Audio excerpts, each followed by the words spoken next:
Hi friends, നമുക്കിന്നൊരു മീൻ കറി നോക്കിയാലോ. നാടൻ മിളകൻ ചാറ്. അതിലേക്ക് ആവശ്യമുള്ള സാധനങ്ങളാണ് ഈ കാണുന്നത്. സവോള, ചുവന്നുള്ളി, തക്കാളി, ചീനമുളക്, ഇഞ്ചി, വെളുത്തുള്ളി ചതച്ചതും വേപ്പിൻ്റെ ഇല. ഫസ്റ്റ് നമ്മൾ ചട്ടി അടുപ്പത്ത് വെച്ച് അതിൽ വെളിച്ചെണ്ണ ഒഴിച്ചിട്ട് വേപ്പിൻ്റെ ഇല ഫസ്റ്റ് ഇടുന്നത് ഞാൻ. കഴിഞ്ഞിട്ട് സവോള, ചുവന്നുള്ളി രണ്ടും കൂടി ഒരുമിച്ചാണ് ഇടുന്നത്. അത് ഇട്ടിട്ട് നന്നായി ഇളക്കി കൊടുക്കുക. ഇളക്കുക എന്ന് പറഞ്ഞാൽ ചുവന്നുള്ളി സബോളയും വന്നിട്ട് ഒരു ഗ്ലാസ് ഷെയ്ഡ് വരുന്ന വരയ്ക്കും നമ്മൾ ഇളക്കി കൊടുക്കുക. ആ ഷെയ്ഡ് വന്നതിന് ശേഷം, അതായത് നന്നായി ബ്രൗൺ ആവണമെന്നില്ല, അതിന് മുന്നേ തന്നെ ഒരു ഗ്ലാസ് ഷെയ്ഡ് വന്നോടനെ അതിലേക്ക് ഇഞ്ചിയും വെളുത്തുള്ളിയും ചതച്ചത് ഇട്ടിട്ട് പച്ചമണം പൂവോളം ഇളക്കി കൊടുക്കുക. എന്നിട്ട് തക്കാളിയും ആ ചീനമുളകും, ഞാനിന്ന് ചീനമുളക് എടുത്തേക്കുന്ന, പച്ചമുളക് ഉള്ളു വെച്ചാൽ നോ പ്രോബ്ലം, പച്ചമുളക് എടുക്കാം. ആകുമ്പോൾ 2 പച്ചമുളക് അല്ലെങ്കിൽ 3 പച്ചമുളകൊക്കെ ഇട്ട് എരിവിനനുസരിച്ച് എടുക്കാം. എന്നിട്ട് അതിൽ മഞ്ഞൾപ്പൊടിയും മുളകും പൊടിയും മല്ലിപ്പൊടിയാണ് എടുത്തേക്കുന്നത്. മുളകും പൊടി കൂടുതലും മല്ലിപ്പൊടി കുറവും. ചിലർ മല്ലിപ്പൊടി തീരെ ഇടാതെയും വെക്കും. പിന്നെ അതിലേക്ക് പുളി പിഴിഞ്ഞത്, ഞാൻ അടുത്തുണ്ടായിരുന്ന പുളി ഫുള്ളും ഒഴിച്ചിട്ടുണ്ട്. പുളി പിഴിഞ്ഞത് ഒഴിച്ചു കൊടുക്കുക. പിന്നെ ഉപ്പ്, ഞാനിപ്പോൾ കുറച്ച് ഉപ്പ് ഇട്ടിട്ടുള്ളൂ, നോക്കിയിട്ട് കുറച്ചും കൂടി ഇടാമെന്നാണ്. പിന്നെ വെള്ളം ഒഴിച്ചു കൊടുക്കുക. വെള്ളം ഒഴിച്ചിട്ട് നമ്മളത് തിളപ്പിക്കാൻ വയ്ക്കുമ്പോൾ വെള്ളം അത്യാവശ്യം ഉണ്ടെങ്കിലാണ്, അതിങ്ങനെ വറ്റി വരുമ്പോഴാണ് എപ്പോഴും കൂട്ടാൻ്റെ സ്വാദ് കൂടുക.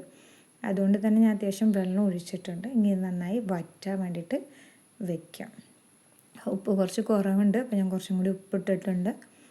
ഇനി ഒന്ന് നന്നായി വറ്റട്ടെ. അപ്പോൾ ഇനി മൂടി വയ്ക്കണം എന്നില്ല, പെട്ടെന്ന് വറ്റാൻ വേണ്ടിയിട്ട് തുറന്ന് വെച്ച് തന്നെ വറ്റിക്കണേ. ഒന്ന് ഇളക്കുക. കുറച്ചൊന്ന് കുറുകിയിട്ടുണ്ട്. ഇനി ഒന്നും കൂടി സെറ്റായി കഴിഞ്ഞാൽ നമുക്ക് മീൻ ഇടാവുന്നതാണ്. അപ്പോൾ ഞാൻ അപ്പോഴേക്കും മീനൊക്കെ ഒന്ന് സെറ്റാക്കി വെച്ചിട്ട് വരാം. ഇതോ മീനായി. മീനിടുക. വലിയ ഇലയായിരുന്നു, അതുകൊണ്ട് ഞാൻ ഇന്ന് ചെറുതായി മീനിൻ്റെ മേലെ വരിഞ്ഞു കൊടുത്തിട്ടുണ്ട്. നമ്മൾ ഈ മീൻ വറുക്കാനൊക്കെ വരില്ലേ, അതുപോലെ. എന്തുകൊണ്ടാണെന്ന് വെച്ചാൽ വലിയ മീനല്ല, അപ്പോൾ അതിലേക്ക് ഒന്നും കൂടി മസാല പെട്ടെന്ന് ഇറങ്ങാൻ വേണ്ടിയിട്ടാണ് ഇങ്ങനെ ചെയ്തേക്കണത്. ഇനി അതൊന്ന് മൂടി വെച്ചിട്ട് മീനൊന്ന് വേവട്ടെ. മീൻ വേവാൻ ഒരുപാട് ടൈം വേണ്ട, കുറച്ച് മതി. അപ്പോൾ പിന്നെ ഒരു 5 മിനിറ്റ് കഴിഞ്ഞപ്പോൾ ഞാൻ അതിൽ കുറച്ച് വേപ്പിൻ്റെ ഇല ഇട്ട് കൊടുക്കുന്നുണ്ട്. സാധാരണ ഞാൻ ഓഫ് ചെയ്യാനായിട്ട് കുറച്ച് മുമ്പായിട്ട് ഇടാറ്, ഇന്ന് കുറച്ചും കൂടി മുന്നേ ഇട്ടു. എങ്ങനെ ഇട്ടാലും കുഴപ്പമില്ല. ഈ വേപ്പിൻ്റെ ഇലയുടെ സ്മെല്ലിക്ക് ഭയങ്കര ഇഷ്ടമാണ്, അതുകൊണ്ട് തന്നെ ഇടയ്ക്കിടയ്ക്ക് അതിൽ വേപ്പിൻ്റെ ഇല കൂടുതൽ ഉണ്ടാവും കൂട്ടാനിൽ. അപ്പോൾ അതിട്ടിട്ട് ഒന്ന് ഇളക്കി കൊടുക്കുക. കയ്യിലൊന്ന് നോക്കുക. ഒരുപാട് ഇങ്ങനെ ഇളക്കി കഴിഞ്ഞാൽ കഷ്ണങ്ങൾ ഉടയും, മീൻ പെട്ടെന്ന് പൊട്ടിപ്പോവും. അതുകൊണ്ടാണ് ഇങ്ങനെ ജസ്റ്റ് ഒന്ന് ഇളക്കി കൊടുക്കണേ ഉള്ളൂ. അപ്പോൾ അതുപോലെ ചെയ്യുക. അപ്പോൾ നന്നായി വറ്റി വന്നു. അതുപോലെ ഒരു സൈഡിൽ നിന്ന് ഇങ്ങനെ ഓയിലിൻ്റെ ഒരു ഇത് വന്നു തുടങ്ങി.